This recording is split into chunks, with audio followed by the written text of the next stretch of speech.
Lah untuk meyakininya itu tentunya harus kita mengetahui sejarah daripada pertumbuhan Tentara Nasional Indonesia, sejarah daripada ABRI, Angkatan Bersenjata Republik Indonesia, yang kita kenal dan kita junjung tinggi predikatnya sebagai tentara rakyat. Asalnya dari rakyat, memang juga berjuang untuk kepentingan rakyat. Ini pun juga harus dipegang teguh. Apakah benar dalam sejarahnya itu demikian, sehingga predikat itu akan melekat, yang kemudian akan memperoleh kepercayaan tidak hanya sebagai prajurit profesional, tapi juga sebagai kekuatan sosial politik. Gitu.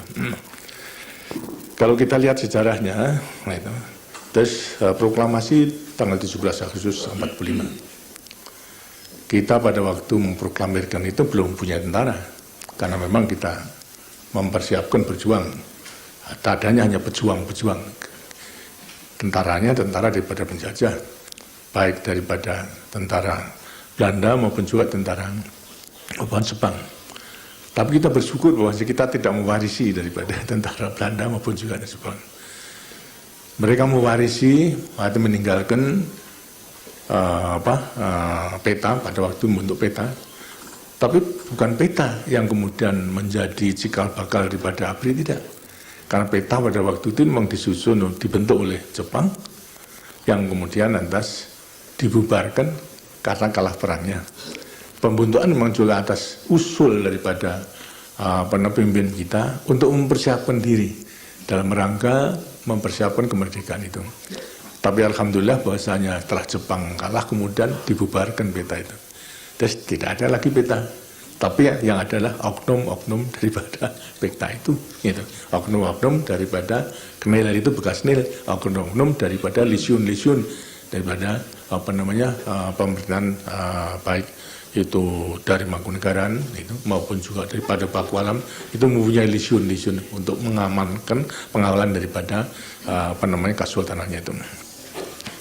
Kemudian tanggal 23 Agustus barulah ada maklumat itu panggilan daripada revolusi itu, agar supaya rakyat membentuk Badan Keamanan Rakyat BKR.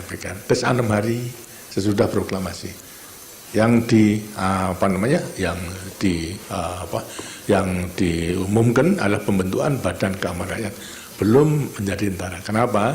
Sebab kalau kemudian lantas tentara, tentu juga nanti bisa dicap oleh negara-negara barat yang tidak setuju kita merdeka ini sebagai tentara peninggalan daripada Jepang, atau kemudian yang berjiwa fasis dan lain sebagainya. Karena itu kita syukur alhamdulillah bahasanya BKR lah yang kemudian. BKR ini merupakan panggilan terhadap semua pemuda, sehingga bekas-bekas peta, bekas-bekas KNIL maupun juga daripada lisyun merasa terpanggil tergabung di dalam Badan Keamanan Rakyat. Baru pada tanggal 5 Oktober ditentukan Tentara Keamanan Rakyat TKR sampai menjadi Tentara Nasional Indonesia dan sebagainya. Pada waktu bentukan daripada BKR belum ada susunan batalion, kesatuan tidak ada.